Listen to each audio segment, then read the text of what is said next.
The rain had just begun to fall when the single father knelt beside a grave carved with the name of the woman who once shared his breath, his meals, his dreams.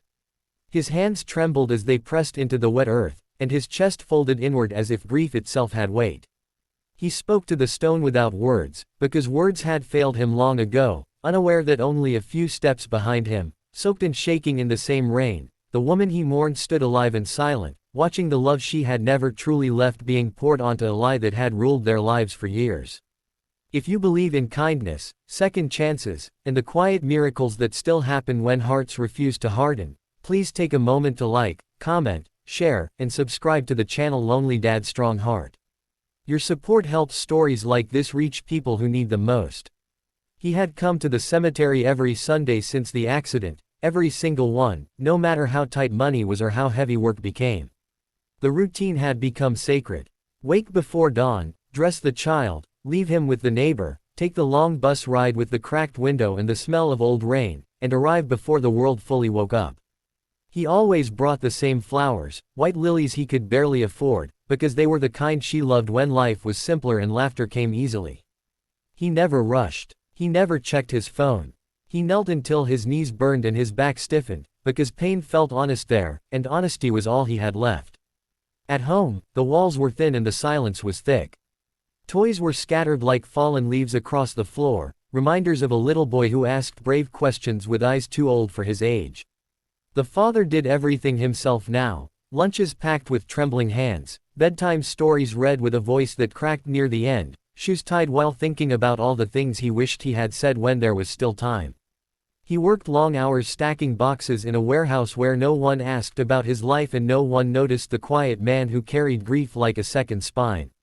At night, when the child finally slept, he sat alone on the edge of the bed, staring at a photograph he kept hidden in a drawer, tracing the outline of a smile that once belonged to his future. The story everyone knew was clean and tragic.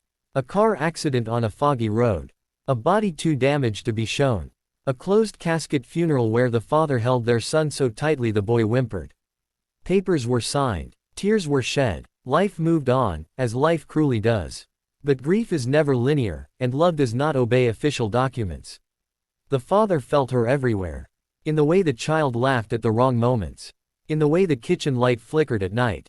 In the way his chest tightened when he passed the old cafe where they once shared cheap coffee and grand dreams.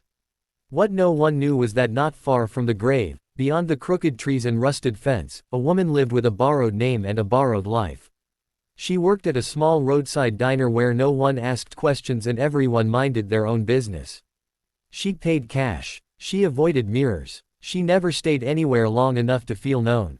Her nights were haunted by the same face she watched from afar every Sunday, the man she had once loved fiercely and the child she had left behind under the cruel excuse of necessity. She had survived the accident that was meant to end her, pulled from the wreckage by strangers who never learned her real name.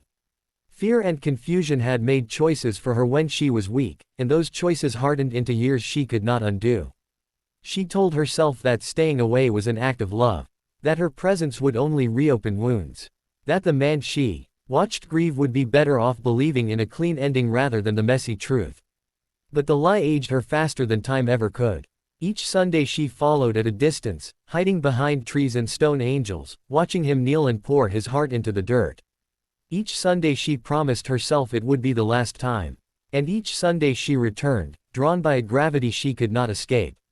The turning point came quietly, as most real ones do. The child had fallen ill, a small body burning with fever, a tiny chest fighting for air.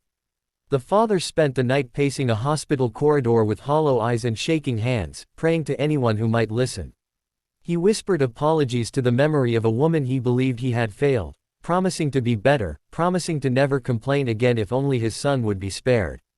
When the fever finally broke, he collapsed into a chair and wept the kind of tears that come from the deepest place, the place where pride dissolves and only love remains. Word travels in small towns, and fear travels faster. The woman heard about the hospital visit from a customer who mentioned the quiet single dad everyone admired. The news tore through her defenses. She sat alone that night, hands wrapped around a chipped mug, realizing that distance was no longer protection. It was punishment, not just for her, but for them. The lie had grown teeth, and it was biting into the lives she loved most. The following Sunday, the sky was clear and sharp with winter light. The father arrived earlier than usual, carrying the lilies and a small toy car he had found under the couch, something their son wanted to leave for his mother. He knelt and placed it carefully by the stone, his shoulders sagging with exhaustion. He spoke without sound, his lips moving as if telling her about the fever, about the fear, about how strong their boy had been. His face was thinner now. His hair carried threads of gray. Love had not faded, but it had aged. This time, she did not stay hidden. She stood behind him, heart pounding so loudly she feared it would give her away. The wind lifted her hair, and for a moment she considered turning back, choosing the familiar pain over the terrifying possibility of truth. But then she saw his hands, scarred and cracked from work, gently brushing dirt from the toy car. She saw devotion that had survived abandonment. And she understood that silence was no longer mercy. When he finally sensed something, it was not sound but presence, a shift in the air that made him turn. The world seemed to tilt as his eyes met a face he knew better than his own reflection. Time fractured. The cemetery blurred. Breath became a memory. He stood slowly, as if afraid sudden movement would shatter the vision before him. The woman did not move closer. She did not run. She simply stood there, alive, trembling, tears carving lines down her face. What followed was not the dramatic reunion stories are made of. It was confusion and disbelief and a pain so sharp it felt like betrayal. It was the collapse of a narrative he had used to survive. The ground beneath his grief cracked open, revealing anger, relief, love, and 1,000 unanswered questions tangled together. He did not know whether to fall to his knees or to scream at the sky. He only knew that the woman he had buried was standing before him, and nothing would ever be simple again. The days that followed were heavy and slow. Truth emerged in pieces, imperfect and painful.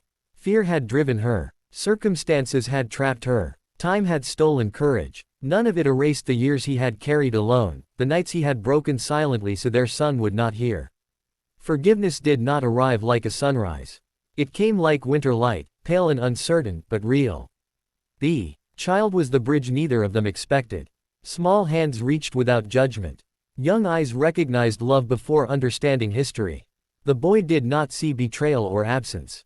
He saw a warmth that matched the stories he had been told at bedtime, stories about a mother who loved him from the stars. The truth bent those stories but did not break them. Healing did not mean returning to what once was. It meant building something new from the wreckage, with honesty as the foundation. Some days were harder than others. Some nights the father still went to the cemetery alone, not out of mourning but out of closure, standing before a stone that no longer held a body but still held a chapter of his life. The woman no longer hid. She walked beside him sometimes, learning the weight of presence after years of absence. If this story has touched your heart, if it stirred something deep inside you about love, loss, and the courage it takes to face the truth, please take a moment to like and share this video. Your engagement helps keep these stories alive for others who may need hope right now. Just before the ending, we invite you to comment below and share what forgiveness means to you, or what you would do if given a second chance at love. In the end, the grave became not a symbol of death but a reminder of how close people can come to losing everything when fear speaks louder than love. The single dad who once mourned alone learned that strength is not measured by how much pain one can endure in silence, but by how willing one is to open the heart again when it would be easier to keep it closed. And the woman who stood silent for too long learned that survival is not the same as living, and that the hardest roads sometimes led back to the very place we tried to escape.